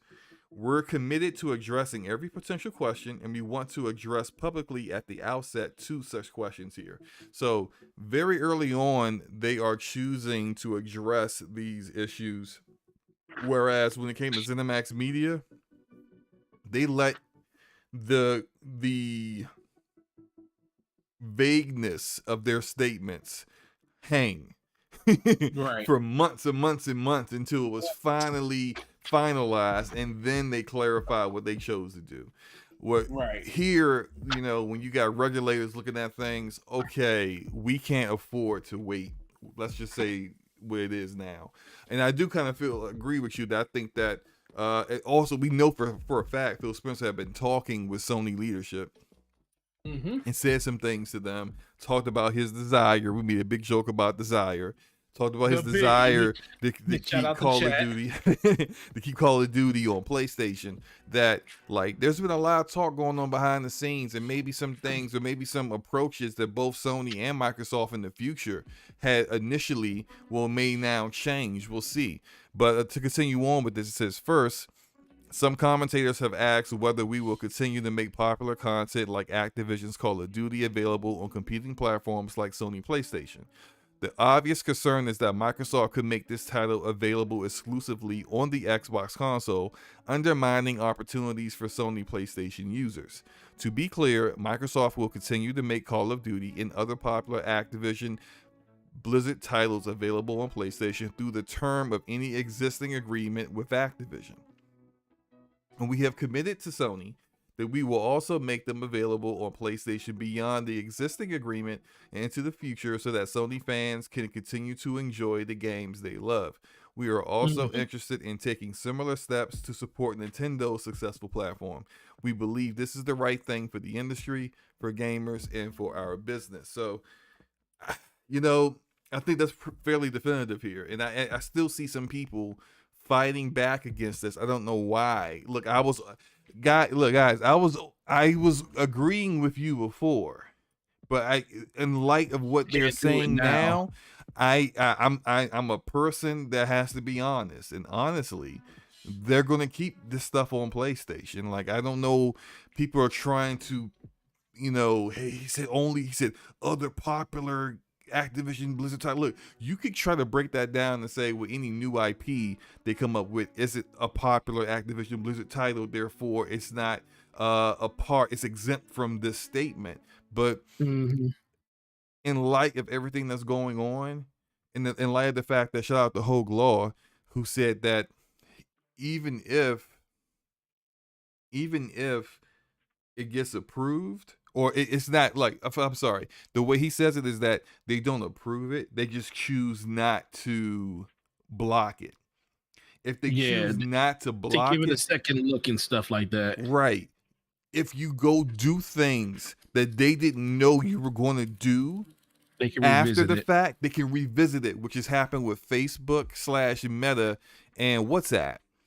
So, like, you have to be upfront with what you're going to do, and I don't think they're doing any political PR speak here. I think they're just everything, even that survival game that Blizzard announced a few weeks ago that they were making, that, you know, everyone internally at Blizzard seems to adore. Even that's going to be on PlayStation probably. So, like, you're just going to have to let this go. Please just let it go, man. It's not gonna it's gonna be hard for them though, man, because they super invested in something that really truly doesn't matter to them. Because, like I said, we were all, most of the people that were saying, like, I ain't gonna say this is the thing, a lot of people were saying that they were keeping exclusive. Yeah, check the chat out. We got Big Man Mo said, nope, not yet, bruh. He ain't giving up yet. He said it still sounds like PR speak to me. Okay, Blade X told me to define desire again, which I won't, because the word desire, they made sure the word desire was nowhere in the statement. Look, I'm not going to tell you guys what to think and what to believe. We will definitely see. But I am now on the side of, look, it's all going to stay on PlayStation, man. I understand with Big Mo. He says existing, so everything that is out on that platform will stay on that platform. I agree, but if Microsoft, okay, so they said, to be clear, Microsoft will continue to make Call of Duty and other popular Activision game titles available on PlayStation throughout the term of any existing agreements with Activision, and we have committed to Sony that we will also make them available on PlayStation beyond the existing agreement. Now, I understand what. Listen, Phil Spencer's a wordsmith. That could mean a bunch. That could be a bunch of stuff. I understand. But this wasn't written by Phil Spencer, I don't believe. This is coming from a Microsoft blog. I don't know who wrote this. Well, let's be for real. Phil Spencer had to, I'm pretty sure like 1,000 lawyers read over this. Brad Smith, the president and vice chair, wrote this. And whatever he wrote was like raked over with a fine-tooth comb 10,000 times before published. So look. So in one way, people can say when he says that the word existing was used twice. So they're saying that games that were existing on that platform during the deal. I mean, will still exist on that platform up into the deal, and they're saying we will continue to have those games on that platform after the deal is extinguished or Look, after the deal is over. I fully get the mindset that people. I understand that people are saying. Yeah, because like people are saying that like stuff like this part here, well, into the future, so that Sony fans can continue to enjoy the games they love. That could be. That's Call of Duty, that's Overwatch, that's Diablo, but that may not be the survival game. The future game. Yeah, that may not be because like those aren't games that Sony fans can continue to enjoy and love because they've never played those games. I understand that entire like frame of thought, that entire logic. They could have just came out and squashed this and said any future title that has Call of Duty on it releases on their platform. But I think they could have just said it like that. I think this is definitive enough. I think I'm tired of guessing at it, Slow-Mo. Like I told you, I'm tired of guessing at it. I'm not. Listen, I told people what I thought when this deal first happened. I thought that the games would be exclusive because that was the direction they went in when it came to the ZeniMax purchase. I think Call of Duty is a whole nother monster. It makes way too much money. You're not really hurting Sony, but you are significantly hampering their ability to keep players on their platform by doing that. Now, Microsoft, I shouldn't really care about that because they're all in the business of bringing people into their ecosystem and stuff like that. So I feel like if they do this, it's an olive branch to Sony because I feel like deals were made in back rooms about them not taking content away from them when it comes to like third-party exclusives like Final Fantasy VII Remake that hasn't released on our platform yet due to the fact that exclusivity has been up for over a year at this point. It might never will release. We talked about this on DPS last week where we're talking about like what might be the next publisher that gets acquired, and universally you, me, and Luca all felt it will probably be Square Enix and probably be Sony. And if that is the case, you're not getting Final Fantasy VII Remake on Xbox. But that also brings credence to I believe what Bad Mo is saying though. Why would Microsoft put themselves in a corner knowing that Sony can go out there and purchase a company like Square Enix and literally take all of those IPs away?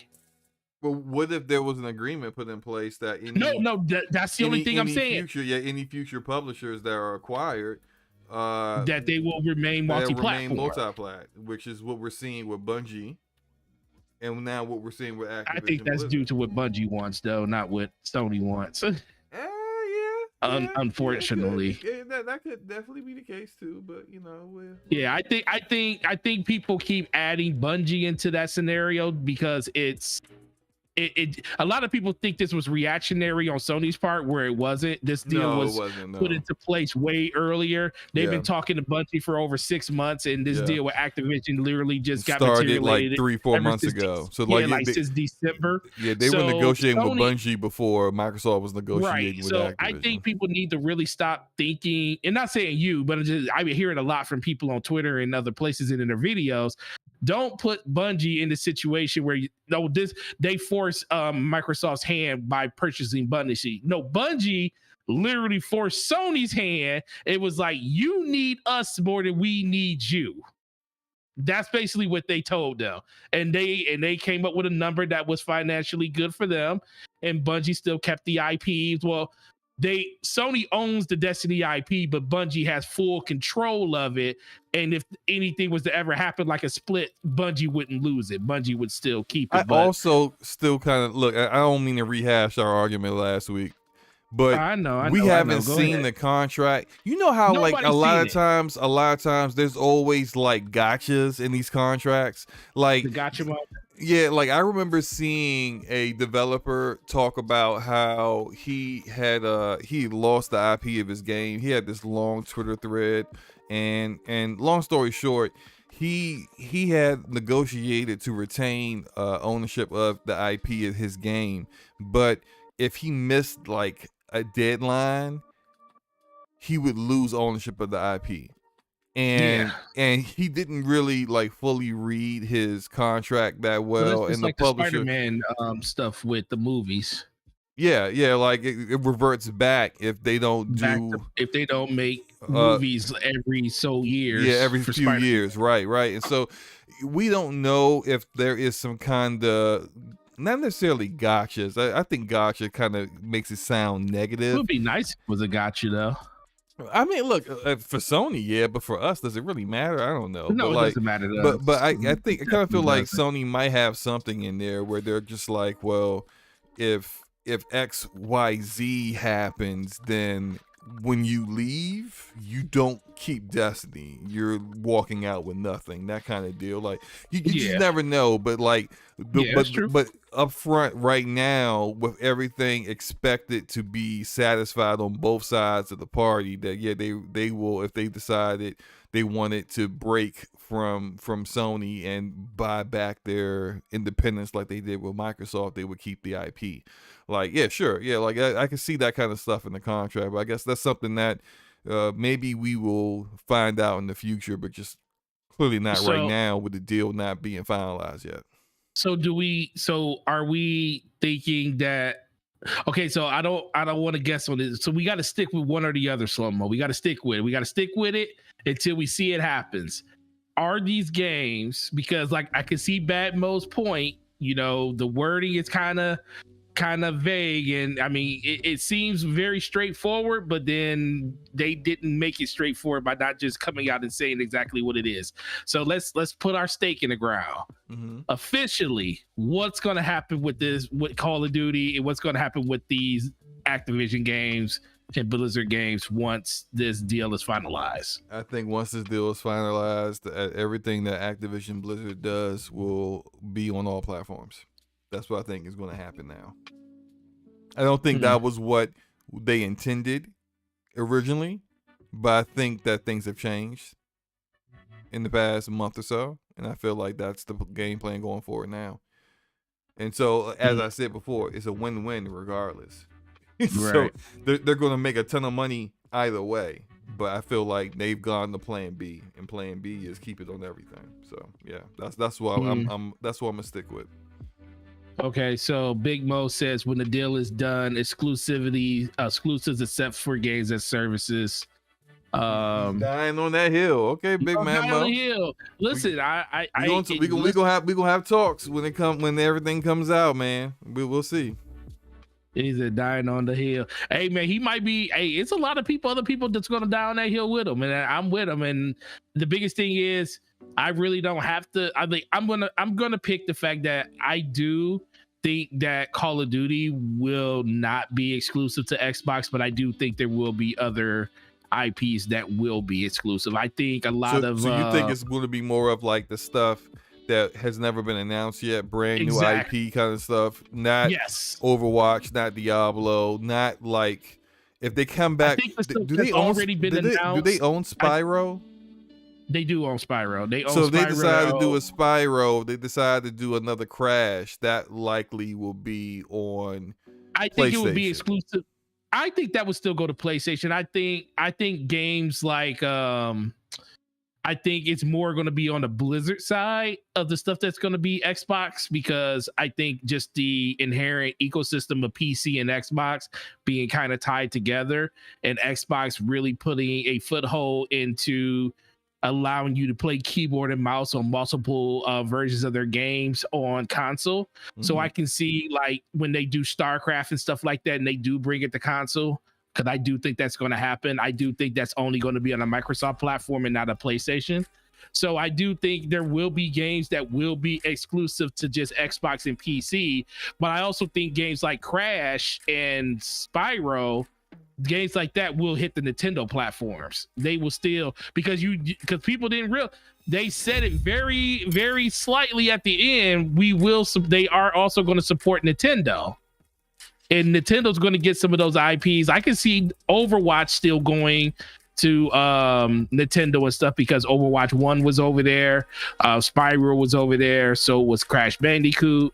Call of Duty I think Call of Duty is the one that people care about the most. I do think Warzone was the one that everybody was thinking was going to be the one that's going to be everywhere. But I do think Call of Duty will remain multi-platform for the foreseeable future. But that doesn't change the fact that I think that Call of Duty isn't only going to be the only shooter that is developed by those studios now. I think with the fact that they're going to probably not annualize it as much as they are now, that's going to open it up for studios to make other games that's not Call of Duty that are still in the same vein of a military shooter, take the place of something like Battlefield, which is falling on its face.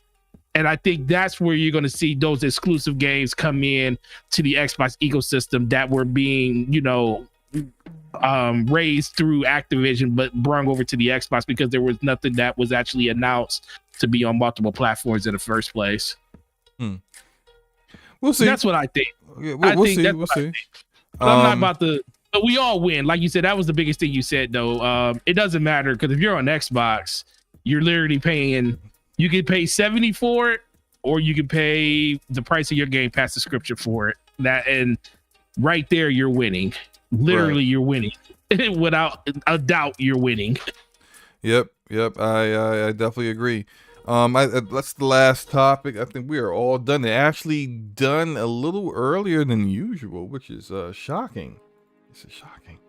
That's because we didn't want the chat to fall asleep, so we got through that Nintendo one really quick. real quick. If anyone's wondering what the gameplay is I'm playing right now, it's Echo Generation, which I played through Game Pass? Yes, it's through Game Pass. It's a turn-based RPG. It's a little bit more difficult than what you may think. The art style, simplistic look may people think it's real basic and easy, but keep thinking that if you miss your blocks when the enemy hits you, because you might be out pretty damn fast. But no, it's a pretty cool game. I beat that one over the weekend, I think.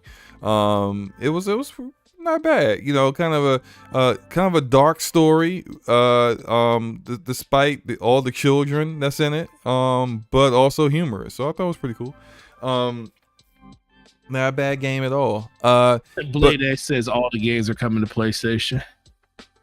Yep, I think I'm on that side of things now. Yeah, he might be right, bro. He also right. Big Man Mo also asked, "What about WoW? You think that's coming to console?" I think all that's coming to console, bro. Yeah, I think I can see that happening now.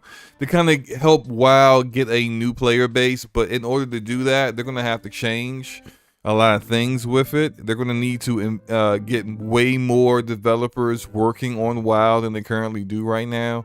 And then they're also going to need to revamp the way the first parts of WoW looks, because it's very dated. And you're not going to get new players on console invested if the game doesn't look a brand new IP to them does not look like a brand new IP.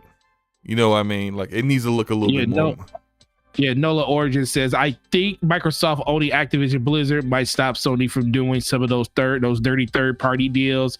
You piss Microsoft off, they can pull those games at any time. And I don't think, and that's another thing too. If I was to subscribe to your thought process, Slow-Mo, where they would keep everything multi-platform, I think they wouldn't sign a deal they probably would sign a deal saying that they wouldn't allow, if they did make any purchases or like that, or when it comes to third party buying of games and stuff and taking them exclusively to your platform for time exclusivity.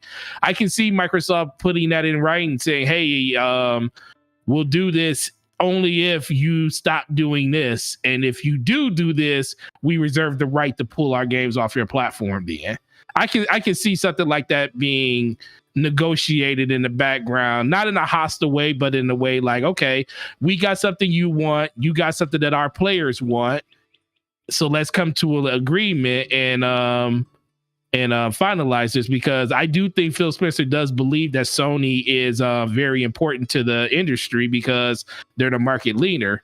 And Sony is the second market leader, where Xbox is literally trying to play catch up, but they actually have some of the biggest IPs in their stewardship at this point now. So Microsoft is in a very unique situation where they can dictate terms when it comes to that, where they couldn't do it before.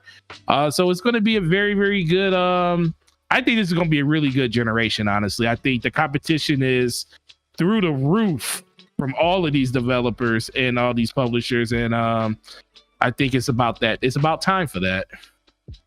Yeah, you know, like I thought about that. This is what I said. I was saying that with Ham Solo about potentially a ceasefire, and it's something that he had heard us discuss before as something that might be a possibility with that stuff. We'll have to see. We'll have to see if we see any more timed exclusive games get announced that turn out to be timed exclusive, which if Sony is continuing to do that, we will see more of that this year as they come out with their showcases. They'll be showcasing games like how they showed Knights of the Old Republic remake, and it turned out that's a timed exclusive on consoles for PlayStation, and it's like a 2-year one over Xbox or something like that. So if that continues, then we'll know for certain whether like some kind of deal was made or anything like that. But I mean, we'll just have to see. I completely forgot about this other topic. Dr. Soraka said Hideki Kamiya trying to finesse Xbox again, and that is you don't know who Kamiya is. He is one of the lead directors for Platinum Games, and once upon a time Platinum was making a exclusive IP for the Xbox. It was called Scalebound, and Scalebound got canceled, and there is a ton of rumors and all kinds of stuff out there. A lot of speculation on whose fault it was. Yeah, a lot of speculation on whose fault it was. I think I will lend on the words of both parties when they speak about Scalebound, that they feel they both were at fault. That Platinum missed deadlines. Platinum was not familiar with Unreal Engine 4. They struggled to achieve the vision that Microsoft had put forth with Scalebound, and you know it didn't work out. Now Kamiya has been vocally coming out talking about, let's make a deal, I want to finish Scalebound, I want to do all this stuff, and I'm just like, yo, I am so done with ever hearing about this game. Scalebound, I'm sorry, like I never thought that game looked good. Never. I didn't. From the moment I saw it, I was like, I'll pass. You didn't like Dante with headphones on? Yo, that's yo. You know what? I said that about back when it came out, and people acted like I was crazy. He doesn't look like Dante. Yes, he does. Looks just like Dante with headphones. Like Dante with headphones. The freaking trailer. That freaking trailer. Look, I've said it before. It looked like they were fighting pimples on a dragon's butt cheeks or something. Like I'm like, what is this? I didn't think it looked good. I didn't care for it. It got canceled. I was like, oh well. But it seemed it was. I mean, look, Microsoft took major L's when it got canceled. Major heat for that one. And people acted like it was all their fault, and Platinum really kind of skated by. Now I know there's a lot of people that feel like that they misappropriated funds. They took money from Nier Automata, to make Nier Automata and other projects that were successful. I look, even with Nier Automata, you know they didn't do the story for that. They just did the combat. Like Platinum is really good though. The combat is very good, but I feel like Platinum is a very hit or miss studio. I feel like Astral Chain on the Switch could have been so much better than what it was. Shout out to Scarlet Nexus for actually doing the same plot and the same kind of game design and doing it better. And Nier Automata is a really good game. I will definitely give them that. But I also recall that they were working on Grand Blue Fantasy Relink and with Psy Games, and you know, like there's this talk that like they were kicked off the project. The official word is that Psy Games said that their contract ended, and Platinum says, well, our contract ended, we were only supposed to work on it for a certain period of time, and that time has passed. But like, why do you need to make an announcement like that? If you were being a support studio for this game, and you're like, I don't hear about for other games when support studios no longer are working on the game. I've never heard when certain Infinity stopped working on the Halo game. They just stopped working on the game. Like, why is that news? Like, why did Cygames need to announce that? I just felt a little strange to me. And Platinum is just, I think they're a tad bit overrated. It'll keep it a buck. Tad bit overrated. I don't think they're overrated. I just think that they work on way too many projects at one time. So it's like something's going to suffer. You know, they were working on, I believe they were working on, they were working on Bayonetta at that time. They were not Bayonetta. They were working on, what was the game for the Switch or for Nintendo? Astral Chain? Astral Chain. They were working on Astral Chain. They were working on Nier Automata. They were working on just multiple other projects for, like, I believe other like NetEase and stuff like that. So it's just the fact that they're Bayonetta again. They make Bayonetta, right? Yeah, they made Bayonetta 2, and they redid Bayonetta 1. Who's doing Bayonetta 3? They did all the Bayonetta They're games. doing Bayonetta 3, right? They're doing 3 for Nintendo right now. It looks terrible. It does look terrible. And you want to know what else looks terrible? Actually, is like the actual reception of Babylon's Fall. Yeah, Babylon Fall is pretty bad. Look, they're just not. They're an overrated studio. But I don't understand why people have them in such high regard when they have so many misses. Because they love games like Metal Gear Rising. But if you look at like other studios that have had some really great games but some duds, like no one reveres them. No one thinks like, oh, I can't wait for the next game from X studio that it has a 60% chance of actually having a successful game. It's just, I don't get it. Like, I don't get what the big deal is. Dr. Sarakian says Bayonetta has been in development for 5 years. It has, and it looks like that. After 5 years, good grief. Yeah, when they showed it at that Nintendo Direct, I was like, this don't look that good. No, it doesn't. It didn't look that good, but... All right, let's get on out of here, man. Forte, what do you have going on for the rest of the week? Yeah, man, got some videos in the pipeline. Like I said, tomorrow I got a video coming out talking about this topic with Call of Duty. How's it going to affect the Xbox and everything? What's the direction that it's going to happen there? And then... some more Destiny stuff on the channel, but in general, man, just playing a bunch of games. That's pretty much my goal for the rest of this week, because it's going to become a singular focus in the next couple of weeks with Horizon, playing that day one, actually playing that on PC. So I mean, not PC, I would say I want to play it on PC, but I can't because it's only on PlayStation. See what exclusives do, Slow-Mo? Make you play on systems you probably don't want to play on, don't they? Well, why would you not want to play on your PlayStation? No, I'm just saying that because modes, because Blade X is in the chat. Just want to mess with Blade X 1 second. But no, yeah, but this is a great show, Slow-Mo. A lot of good information in there. Like I said, shout out to the homie Ham Solo for having you on his show yesterday, and really enjoyed the conversation you guys had over there. Please, guys, hit the like button, hit the subscribe button, and make sure you check out my channel, Gaming Forte.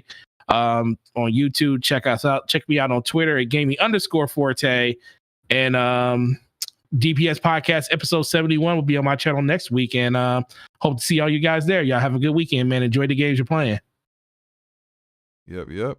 And for me, I am look. I'm so serious. I'm so close to finishing this. The video that I that will not be named. I won't say the name of the video again. But look, I should have a video out tomorrow. Hopefully, if not tomorrow, by Saturday. In addition to that, I'll also be doing more Demon Souls, more Sifu streams, and probably a lot more Lost Ark, because I'm really enjoying Lost Ark as well. Can't wait for Horizon Forbidden West next week. But yeah, just check me out on Twitch, on here on YouTube as well.